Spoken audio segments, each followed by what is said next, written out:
एक गांव में कलुआ नाम का एक किसान रहता था। कलुआ बहुत ही लालची किसान था। खेती करके जितना भी अनाज वो अपने खेत पर उगाता था, उन्हें बहुत महंगे दामों पर बेचा करता था। अनाज तैयार हो गए हैं, इन्हें रख देता हूँ। कुछ महीनों बाद मंडी जाकर बेचूंगा। हाँ। कुछ महीनों बाद कलुआ मंडी जाता है। ग्राहक उसके पास अनाज की बोरियां खरीदने आने लगते हैं। जो दाम मैंने कह दिया उससे 1 रुपए कम नहीं करूंगा।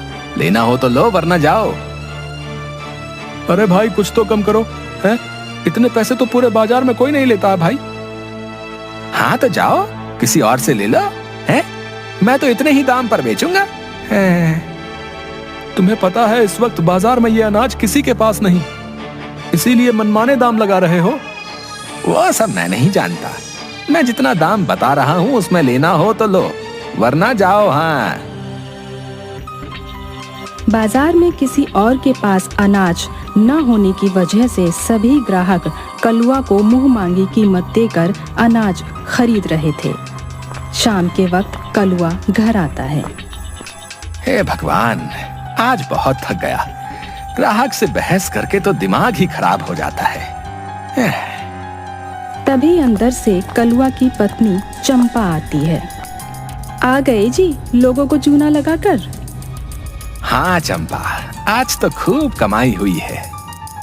क्यों जी? आप जानबूझकर अनाज छुपाकर रखते हो, जब बाजार में वो अनाज खत्म हो जाता है तब लेकर जाते हो, है ना? और महंगे दामों पर बेचते हो। क्या आपको जरा भी बुरा नहीं लगता? अरे चंपा, इसमें बुरा क्या लगना है? इसमें ही तो मजा है। जितना दाम बोलो, ग्राहक उतना देने के लिए तैयार रहता है। सच में ऐसी कमाई से तो मैं बहुत खुश हूँ। नहीं जी, ये सही नहीं है। आपको ऐसा नहीं करना चाहिए। ईमानदारी से पैसे कमाइए और सही दाम पर अनाज बेचिए। सोचिए, आपको देखकर हमारे बच्चे क्या सीखेंगे? अरे तुम चुप करो। हैं? दिन भर अनाज बेचकर थक गया हूँ, हैं? और तुम अब मुझे ज्ञान दे रही हो। जाओ यहाँ से और मेरे लिए कुछ खाने को लेकर आओ। हाँ हाँ ठीक है, मैं जा रही हूँ, मगर मैं तो यही कहूँगी, ऐसे लोगों को ठगना बंद कीजिए। चंपा अंदर चली जाती है। हे भगवान, ये कैसी बीवी दे दी है तूने? हैं? पति का साथ देने के बदले ये तो मुझे ही ज्ञान देती है भाई। इसका कुछ नहीं हो सकता, मूर्ख कहीं की। कलुआ के पड़ोस में एक बुढ़िया रहती थी। वो बुढ़िया अकेले ही सारा काम करती थी। खेत पर बीज लगाती थी, कई महीनों तक फसल की देखभाल करती थी, और जब अनाज उग जाता था तब उसे बाजार ले जाकर बेचा भी करती थी। उसका बेटा उसे छोड़कर शहर चला गया था। एक दिन कलुआ की नजर उस बुढ़िया पर पड़ती है। वो बुढ़िया अनाज की बोरियां तैयार कर रही थी। चलो जरा इनके पास चलते हैं। कलुआ बुढ़िया के पास आता है। प्रणाम दादी जी, कैसी हैं? ठीक हूँ बेटा। इतनी उम्र हो गई है और आप अब भी अकेले इतना काम कर रही हैं। क्या करूँ बेटा, जब तक भगवान शरीर चलाएगा तब तक तो काम करना ही पड़ेगा, वरना इस बुढ़िया को कौन खिलाएगा। अब आपका बेटा कभी आपसे मिलने नहीं आता? उसे कहाँ फुर्सत है जो वो मेरे पास आए। ये तो बहुत दुख की बात है। वैसे आपका बेटा नहीं आता तो क्या, मैं हूं ना आपका बेटा, मैं करूंगा आपकी मदद। क्या बेटा, मुझे कुछ समझ नहीं आया। अरे दादी जी, आप यहाँ अनाज उगाने का काम कीजिए। मैं बाजार जाकर आपके सभी अनाज को बेचकर आऊंगा, जिससे आपकी बहुत मदद हो जाएगी।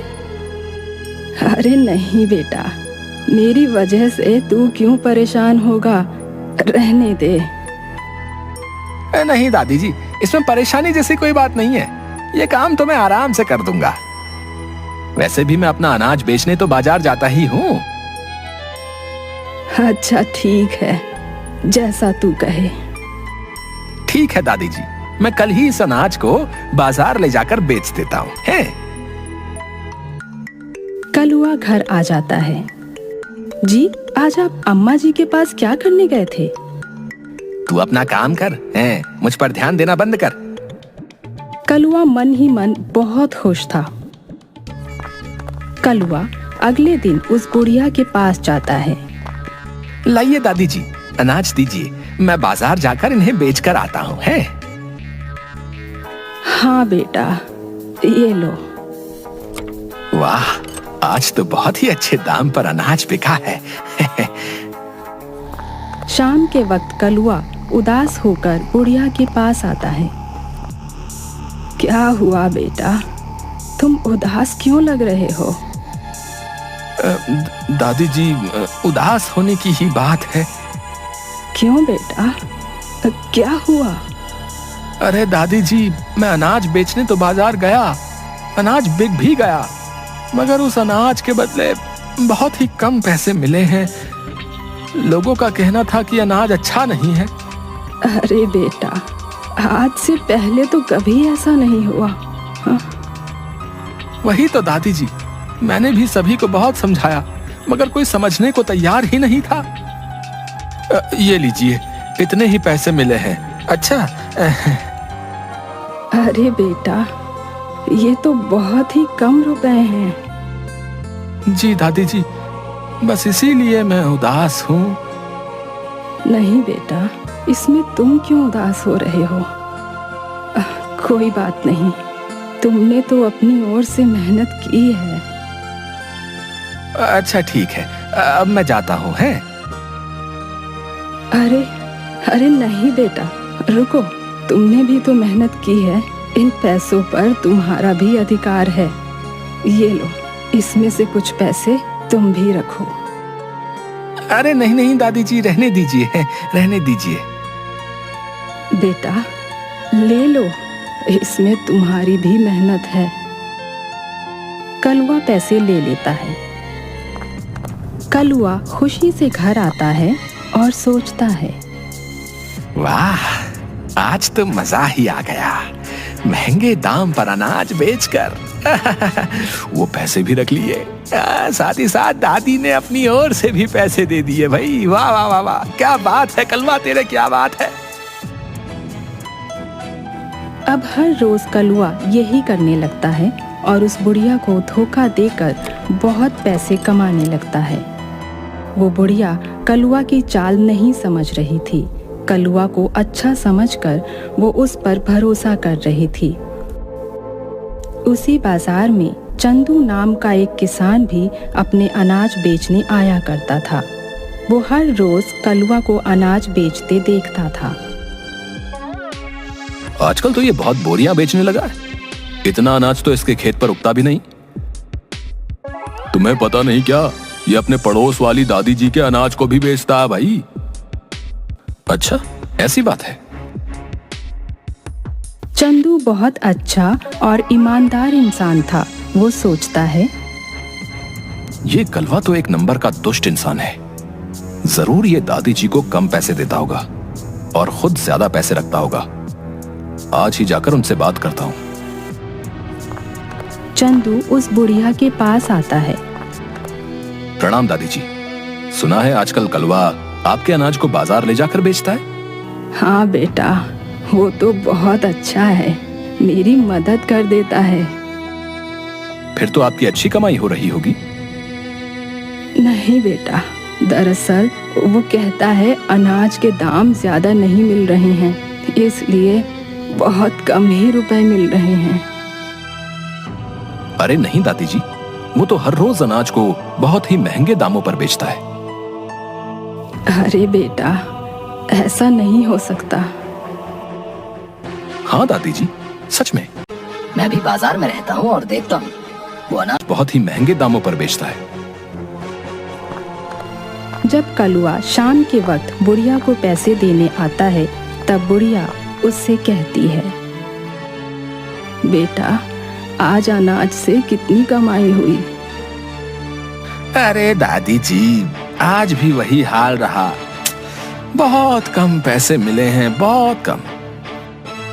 चंदू आया था, वो कह रहा था तुम बहुत महंगे दाम पर अनाज बेचते हो और मुझे कम बताते हो। क्या ये सच है? ये सुनकर कलुआ घबरा जाता है। अरे नहीं नहीं दादी जी, ये झूठ है। अगर ये झूठ है फिर तुम इतना घबरा क्यों रहे हो बेटा? मुझे तुमसे ये उम्मीद नहीं थी। मैंने तुम्हें अपना बेटा समझकर ये काम तुम्हें दिया था और तुमने मुझसे ही धोखा किया, वो भी इन चंद पैसों के लिए। देखना, एक दिन आएगा जब तुम्हारे पास लाखों करोड़ों रुपए होंगे, मगर वो रुपए तुम्हारे किसी काम नहीं आएंगे। अब चले जाओ यहाँ से।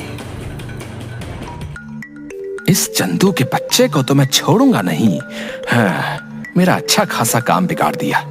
मैं कितने आराम से पैसे कमा रहा था। वो बुढ़िया वापस से खुद ही बाजार जाकर अनाज बेचने लगती है। कुछ साल बीत जाते हैं। कलुआ इसी तरह सबको ठग कर खूब कमाई करता था और तभी अचानक एक दिन वो बीमार पड़ जाता है। अरे चंपा, एक अच्छे डॉक्टर को बुलाओ भाई, जल्दी से जल्दी मुझे ठीक होना है। चंपा डॉक्टर को बुलाती है, मगर वो कलुआ का इलाज नहीं कर पाता है। अरे मेरे पास पैसों की कमी नहीं है चंपा, तुम बड़े से बड़े डॉक्टर को बुलाओ, मैं पैसे दूंगा, जाओ। बड़े से बड़े डॉक्टर को बुलाया जाता है, मगर कोई भी कलुआ का इलाज नहीं कर पाता है। अरे चंपा, मेरे पास बहुत पैसे हैं, तुम मुझे शहर लेकर चलो, मैं वहां जाकर अपना इलाज करवाऊंगा। शहर में कलुआ का इलाज करवाया जाता है, मगर वहां भी वो ठीक नहीं हो पाता है। कलुआ वापस गांव आ जाता है और इसी तरह बीमार पड़ा रहता है। हे भगवान, मुझे ठीक कर दीजिए। मेरे पास इतने पैसे हैं, मगर एक भी डॉक्टर मेरा इलाज नहीं कर पा रहा है। हे भगवान, कोई रास्ता दिखाएं। कई महीनों तक कलुआ बीमार पड़ा रहता है। वो अंदर से बिल्कुल टूट गया था। तभी कलुआ को दादी जी की बात याद आती है। दादी जी ने कहा था कि एक दिन आएगा जब मेरे पैसे भी काम नहीं आएंगे, और वो दिन आ गया। शायद मैंने सभी के साथ बहुत बुरा किया है, उसी की सजा भगवान मुझे दे रहा है। हे भगवान, मुझे माफ कर दो। मैं समझ गया, मैं गलत था।